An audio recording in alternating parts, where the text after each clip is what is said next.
Bangladesh Pakistan series মানেই উত্তেজনা, প্রতিদ্বন্দ্বিতা আর নতুন গল্পের জন্ম। কিন্তু এবার স্কোয়াড ঘোষণার পরই শুরু হয়েছে তুমুল আলোচনা। কেন বাদ পড়লেন জাকের আলী ও নুরুল হাসান সোহান? আবার দীর্ঘদিন পর দলে ফিরলেন আফিফ হোসেন। নতুন অধিনায়ক হিসেবে দায়িত্ব পাচ্ছেন মেহেদী হাসান মিরাজ। এটাই কি বাংলাদেশের নতুন যুগের শুরু? মিরপুরে বসতে যাচ্ছে ৩ ম্যাচের ওয়ানডে লড়াই, যেখানে বদলে যাওয়া এই দল কি পারবে পাকিস্তানের বিপক্ষে শক্ত অবস্থান নিতে, নাকি নির্বাচন নিয়ে সমালোচনাই হয়ে উঠবে বড় আলোচনা? চলুন জেনে নেই বিস্তারিত।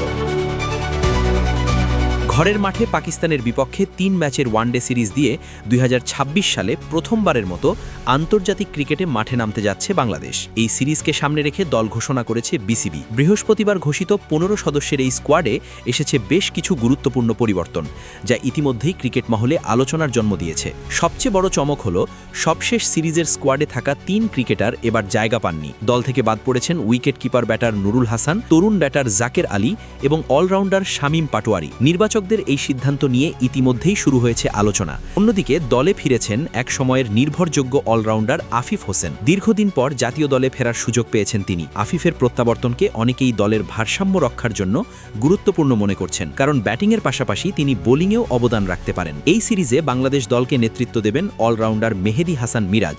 সাম্প্রতিক সময়ের ধারাবাহিক পারফরমেন্সের কারণে তাকে অধিনায়কত্বের দায়িত্ব দেওয়া হয়েছে বলে ধারণা করা হচ্ছে। মিরাজের নেতৃত্বে দল নতুন কৌশল নিয়ে মাঠে নামবে বলেই আশা করছেন সমর্থকরা। বাংলাদেশ পাকিস্তান সিরিজের ৩টি ম্যাচই অনুষ্ঠিত হবে মিরপুরের শের এ বাংলা ন্যাশনাল ক্রিকেট স্টেডিয়ামে। ম্যাচগুলো অনুষ্ঠিত হবে যথাক্রমে ১১, ১৩ এবং ১৫ মার্চ।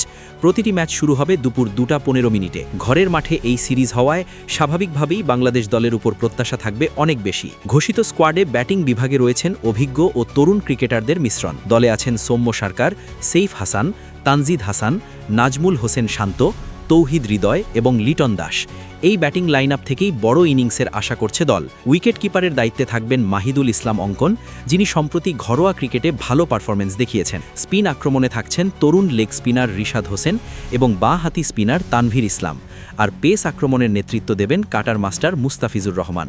তার সঙ্গে থাকবেন তাসকিন আহমেদ, শরীফুল ইসলাম এবং নাহিদ রানা। সব মিলিয়ে দলটিতে তরুণ শক্তি ও অভিজ্ঞতার সমন্বয় করার চেষ্টা করেছেন নির্বাচকরা। এদিকে এই সিরিজের পরও ব্যস্ত সূচি অপেক্ষা করছে বাংলাদেশের জন্য। আইসিসির বড় টুর্নামেন্টের বাইরে চলতি বছরে মোট 9টি দ্বিপাক্ষিক সিরিজ খেলার পরিকল্পনা রয়েছে। এমনকি পাকিস্তান সুপার লিগ শেষ হবার পর এপ্রিল মাসেও আবার বাংলাদেশ সফরে আসতে পারে পাকিস্তান দল। এই আসন্ন এই সিরিজ শুধু একটি সাধারণ দ্বিপাক্ষিক লড়াই নয়, বরং এটি হতে পারে বাংলাদেশের নতুন পরিকল্পনা ও নতুন নেতৃত্বের বড় পরীক্ষা।